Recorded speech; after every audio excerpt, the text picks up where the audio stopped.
Episode 59. Lakshmi பிரசாந்தால் ஏமாற்றப்பட்டவங்க. அது மட்டும் இல்லாமல் அவனால் பல கொடுமைகளை அனுபவித்தாங்க. அதனாலேயும் என்னமோ கல்பனாவுக்கு அவங்க மேலே அக்கறையும் பாசமும் அதிகமாக இருந்தது. அது மட்டும் இல்லாமல் பெரியவங்க செஞ்ச எந்த தப்புக்கும் குழந்தைங்களும் பொறுப்பு கிடையாது. அதனாலேயே அவங்களோட 2 குழந்தைங்களையும் தான் சொந்த பிள்ளைங்கள மாதிரி பார்த்துக்கிறாங்க கல்பனா. லக்ஷ்மி, நான் உங்ககிட்ட சொல்லவே மறந்துட்டேன். இன்றைக்கி பெரிய பெரிய விஐபிஸ் எல்லோரும் நம்ம வீட்டுக்கு வருவாங்க. அதனால் உங்கள் பாப்பாவுக்கும் ஆஜூன் எல்லாருக்குமே நான் ரொம்ப கிராண்டாக ட்ரெஸ் எடுத்து வச்சுருக்கேன். அவங்களுக்கு அந்த ட்ரெஸ் எல்லாத்தையுமே காமிச்சு தரேன் வாங்க அப்படின்னு கூப்பிட்டுட்டு அவங்க ரூமுக்கு போனாங்க. மறுபுறம் பிளட் டொனேட் பண்ணிவிட்டு வெளியில் வந்த உடனேயே ஆஜூன் மயங்கி விழுந்தான். உடனேயே ரொம்ப பதறி போன ஆதித்யா அவன் கையை பிடிச்சி மெதுவாக சேரில் உட்கார வச்சாரு. தண்ணி தெளித்து அவனை எழுப்புனாரு. ஆனால் அவன் எழவே இல்லை. உடனடியாக டாக்டரை கூப்பிட்டாங்க. டாக்டர் செக் பண்ணி பார்த்தாங்க. கொஞ்சம் நேரம் கழித்து பயப்படுறதுக்கு ஒன்றும் இல்லை அப்படின்னு சொன்னார். அதுக்கப்புறமா ஆதித்யா அவர் மடியிலேயே அவனை படுக்க வச்சுக்கிட்டாரு. பயங்கரமாக ஏதோ யோசிக்க ஆரம்பித்தார். இப்படியே கொஞ்ச நேரம் போச்சு. ஆஜூன் கண்ணை திறக்கவும் அர்ஜுன் கண்ணை திறக்கவும் டைம் கரெக்டாக இருந்தது. அதை பார்த்த ஆதித்யாவுக்கு ரொம்பவே சந்தோஷமாக இருந்தது. இப்போ அர்ஜுன் நல்லா இருக்கான் அப்படிங்கிற ஒரு நிம்மதி அவருக்கு கிடச்சிச்சு. இப்படியே ரொம்ப நேரம் போச்சு. அர்ஜுனை பார்க்குறதுக்காக உள்ளே போக சொன்னாங்க டாக்டர்ஸ். அர்ஜுன் கண்ணை திறந்து எல்லாரையும் ஒவ்வொருத்தங்களையாக பார்த்தான். அப்போது ஆஜுனை ரொம்பவே ஆச்சரியமாக பார்த்து ஆஜுன் அப்படின்னு சொன்னான். அதுக்கு அர்ஜுன், இங்கே பாரு, உன்னை பற்றியான எல்லா உண்மையும் நான் யார்கிட்டையும் சொல்ல மாட்டேன். நீ நல்லா ரெஸ்ட் எடு, பொறுமையாக ஆஃபீஸ்க்கு வா. அது வரைக்கும் என்னால் முடிஞ்ச அளவுக்கு உன் வேலையும் சேர்த்து நான் பண்ண ட்ரை பண்ணுறேன், சரியா? ஆனால் உடனடியெல்லாம் வரணும்னு நினச்சேன்னு வையேன், மண்டையிலே கொட்டுவேன் அப்படின்னு அர்ஜுன் சொன்னான். இதை கேட்ட அர்ஜுன் சிரிச்சுக்கிட்டே, டேய் என்னடா, சரி இன்னைக்கு உன்னோட பர்த்டே இல்லை, சாரி, நான் உனக்கு விஷ் கூட பண்ண முடியல. அது மட்டும் இல்லாமல் உன் பர்த்டேயே நான் கெடுத்துட்டேன்ல, சாரிடா அப்படின்னு சோகமாக சொல்ல, என்னடா சாரி, இந்த பர்த்டே போச்சுன்னா அடுத்த பர்த்டே, இதுக்கெல்லாம் போய் சோகப்படலாமா? என்ன நண்பா நீ, விடு, அதெல்லாம் நம்ம பார்த்துக்கலாம் அப்படின்னு சொன்னான். உடனே அர்ஜுன் சிரிச்சுக்கிட்டே, என்றும் என் வாழ்வில் நலன் விரும்பியாக இருக்கும் என் நேசமிகு நண்பனுக்கு என் உணர்வுபூர்வமான பிறந்தநாள் வாழ்த்துக்கள் அப்படின்னு சொல்ல ஆஜூன் சிரிச்சான். இங்கே 2 பேருமே ரொம்ப ஜாலியாக பேசிக்கிட்டே இருக்க ஆதித்யா உள்ளே வந்தார். இவங்க 2 பேரையும் பார்த்து ஆச்சரியப்பட்டு, உனக்கு இந்த பையனை ஆல்ரெடி தெரியுமா அப்படின்னு கேட்டார். அதுக்கு அர்ஜுன் சிரிச்சுக்கிட்டே, அப்பா, நான் எப்போவுமே சொல்லுவேன்ல, ஆஃபீஸில் எனக்கு ஒரு பெஸ்ட் ஃப்ரெண்ட் இருக்கான்னு, அது வேறு யாரும் இல்லைப்பா, இவன் தான். இவன் பேர் ஆஜூன், என் கூட தான் வேலை பார்க்குறான். நாங்கள் 2 பேரும் செம க்ளோஸ் அப்படின்னு சொன்னான். இதை கேட்ட ஆதித்யா ஆஜுனை ஒரு மாதிரியாக பார்க்க ஆஜூன் அதை புரிஞ்சுக்கிட்டான். கவலைப்படாதீங்க சார், இந்த விஷயத்த நான் வெளியில் சொல்ல மாட்டேன், நீங்கள் கவலைப்பட வேண்டாம். அண்ட் அர்ஜுனை மட்டும் உடனடியெல்லாம் வேலைக்கு அனுப்பிடாதீங்க, நல்லா ரெஸ்ட் எடுக்கட்டும் அப்படின்னு சொல்லி சிரித்தான். மறுபுறம் கௌரி ஆஃபீஸில் இன்டர்ன்ஷிப்புக்கு வந்த ஸ்டூடெண்ட்ஸ் கிட்ட ரொம்ப ஜாலியாக பேசிக்கிட்டே இருந்தா. அது கூடவே அவங்களுக்கு வேலையிலையும் ஹெல்ப் பண்ணான். வேலை எப்படி பண்ணுறதுன்னு கொஞ்சம் கற்றும் கொடுத்தா.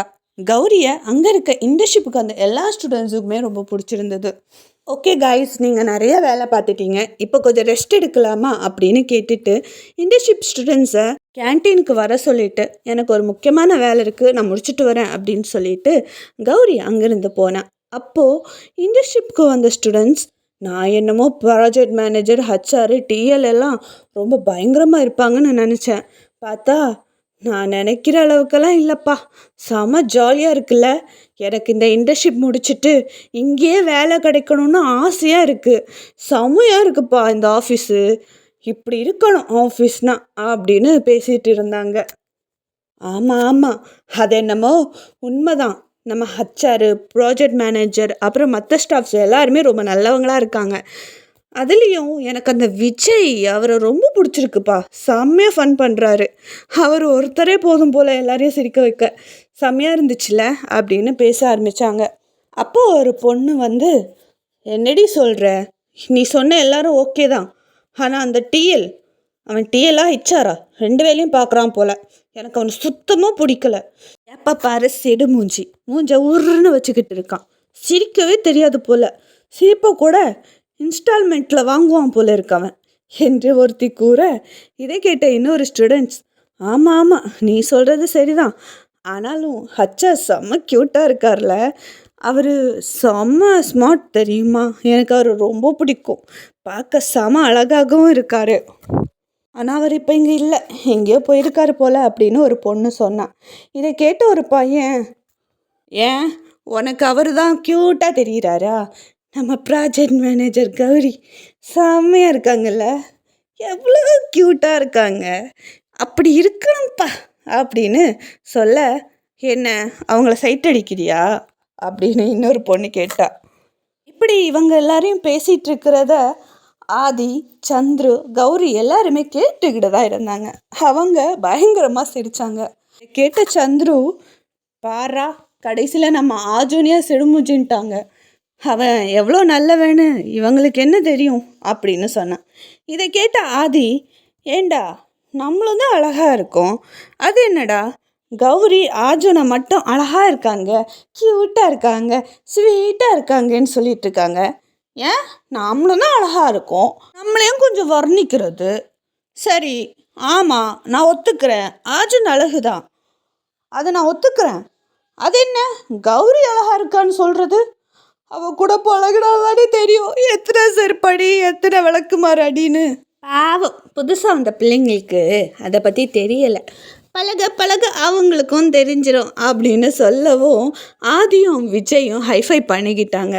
இதை பார்த்த கௌரி ரொம்ப பாசமாக, ஆதி, விஜய், உங்கள் 2 பேருக்கும் பாயசம் வேணுமா அப்படின்னு கேட்டா. ஆகா, அப்போ பின்னாடி நிற்குதுன்னு தெரியாமல் நம்ம பாட்டுக்கு பேசணுமே அப்படின்னு சொல்லிட்டு 2 பேரும் மூஞ்சிக்கு மூஞ்சி பார்த்துட்டாங்க.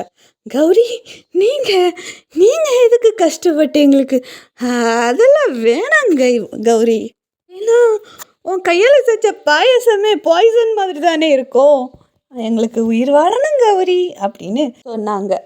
இதை கேட்ட கௌரி முறைக்க எல்லாருமே சிரித்தாங்க. மறுபுறம், மேடம் நீங்கள் கவலைப்படாதீங்க, நீங்கள் தாராளமாக அந்த பொண்ணை போய் கேளுங்க, உங்களுக்கு பாதுகாப்பாக நாங்கள் இருக்கோம், கவலையப்பட வேண்டாம் அப்படின்னு சொன்னாங்க. இங்கே பாருங்கள், என் மேலே அவங்க ஏதாவது கேஸ் போட வாய்ப்பு இருக்குது, அதனால் I want your help for sure அப்படின்னு சொன்னாங்க. அதுக்கு அவங்க, ஷோர் மேம், நாங்கள் கண்டிப்பாக பண்ணிடுறோம், நீங்கள் ஆசைப்பட்டீங்கன்னா அந்த பொண்ணை உங்கள் கையில் கொடுத்துட்டு குடும்பத்தை உள்ளே போட்டுடலாம் அப்படின்னு ஒரு சவுண்டு கேட்டுது. உடனே அஜய், மகாலிங்கம் அப்புறம் மற்ற போலீஸ் எல்லோரும் எழுந்து சல்யூட் பண்ணாங்க. வாங்க பிரசாந்த் சார், எப்படி இருக்கீங்க, உங்களை பார்த்து ரொம்ப நாள் ஆச்சு, என்ன எங்கள் வீட்டு அட்ரஸை மறந்துட்டிங்களா என்ன அப்படின்னு கிண்டலாக கேட்டாங்க ஷீலா.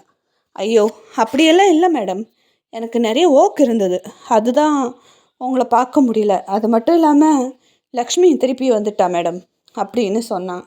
இதை கேட்ட ஷீலா கால் மேலே கால் போட்டுட்டு, என்ன சொல்கிறீங்க, அவள் இன்னுமா உயிரோடு இருக்கா, சரி அவள் எப்படி தனியாக இருக்காளா இல்லை கூட வேறு யாராவது இருக்காங்களா அப்படின்னு ரொம்ப நக்கலாக கேட்டாங்க. இதை கேட்ட பிரசாந்த், நீங்கள் கெஸ் பண்ணுறது சரிதான் மேடம், அவளுக்கு 2 குழந்தைங்க இருக்குது, அவள் பையன் என் பையனோட ஆஃபீஸில் தான் வேலை பார்க்குறான், அப்புறம் பொண்ணு நீங்கள் சொல்கிற அதே பொண்ணு தான்னு நான் நினைக்கிறேன் அப்படின்னு சொல்லவும் ஷீலா பயங்கரமாக ஷாக்காகி திரும்பி பார்த்தா. மறுபுறம் ஆர்ஜுன் சிரிச்சுக்கிட்டே, எனக்கே கவிதையா, அது சரி, நீ கவிதை சொல்லுவேனெல்லாம் என்கிட்ட சொல்லவே இல்லை, நீ சொன்ன கவிதை சூப்பராக இருந்துச்சுடா, எனக்கு ரொம்ப பிடிச்சிருக்கு அப்படின்னு சொன்னான். இதை கேட்ட அர்ஜுன் சிரிச்சுக்கிட்டே, சரி இப்போ நீ ஒரு கவிதை சொல்ல பார்ப்போம் அப்படின்னு சொல்ல அர்ஜுன் யோசித்தான். 100 நண்பர்களை தேடுவதை விட 100 ஆண்டு நிற்கும் ஒரு நண்பனை தேடு, உன்னை உச்சத்தில் வைக்கும் அந்த நட்பு அப்படின்னு சொன்னான். இதை கேட்ட அர்ஜுன், பரவாயில்லையே, நீ ரொம்ப அழகாக கவிதை சொல்கிற, டே ஃப்ராடு, நீ தானே கௌரிக்கு தினம் தினம் பொக்கேல கவிதை அனுப்புகிற, உண்மையாக சொல்லு. ஆவண்ட அந்த புள்ள யார் அனுப்புகிறான்னு தெரியாமல் அவங்க டெய்லி தேடிக்கிட்டே இருக்கா. ஆனால் பாவம், தன்னை யார் லவ் பண்ணுறா, யார் இந்த கவிதையை அனுப்புகிறா, யார் பொக்கே அனுப்புகிறான்னு தெரியாமலே டெய்லி அந்த கவிதையை படிக்குதுடா அந்த பிள்ளை. அது சரி, நீயும் லவ் பண்ணுற, அவளும் லவ் பண்ணுறா. ஆனால் என்ன, ஒருத்தருக்கு ஒருத்தர் மட்டும் சொல்லிக்கவே மாட்டீங்க. ஒரேடியாக ஒருத்தருக்கு ஒருத்தர் காதல் சொல்லிட்டா இந்த பொக்கே அனுப்புறது, கவிதை எழுதுறது, இந்த மாதிரி பெரிய பெரிய வேலைகளெல்லாம் இருக்காதுல்ல மச்சான் அப்படின்னு கேட்டான் அர்ஜுன்.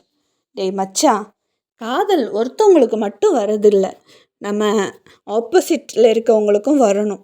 அதுதான்டா காதல்.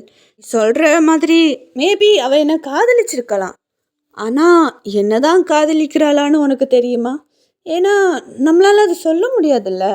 அந்த கவிதையெல்லாம் படிக்கும்போது அவள் முகத்தில் வர அந்த குட்டி ஸ்மைல், அதுவே எனக்கு ஒரு பெரிய விஷயம்டா. அது கண்டிப்பாக நான் அவளுக்கு ப்ரப்போஸ் பண்ணுவேன். இன்றைக்கி என்னோடய பர்த்டே ஈவினிங் ஒரு பெரிய பார்ட்டி இருக்குது. அந்த பார்ட்டியில் நான் அவளுக்கு ப்ரப்போஸ் பண்ணலான்னு பிளான் பண்ணியிருக்கேன். ஆனால் அது எப்படின்னு எனக்கு தெரியல. இன்னும் அவளை ஏமாற்றிட்டு இருக்க எனக்கு விருப்பம் இல்லை. அது மட்டும் இல்லாமல் அவள் எஸ் சொல்வாளா இல்லை நோ சொல்வாளான்னு எனக்கு தெரியாது.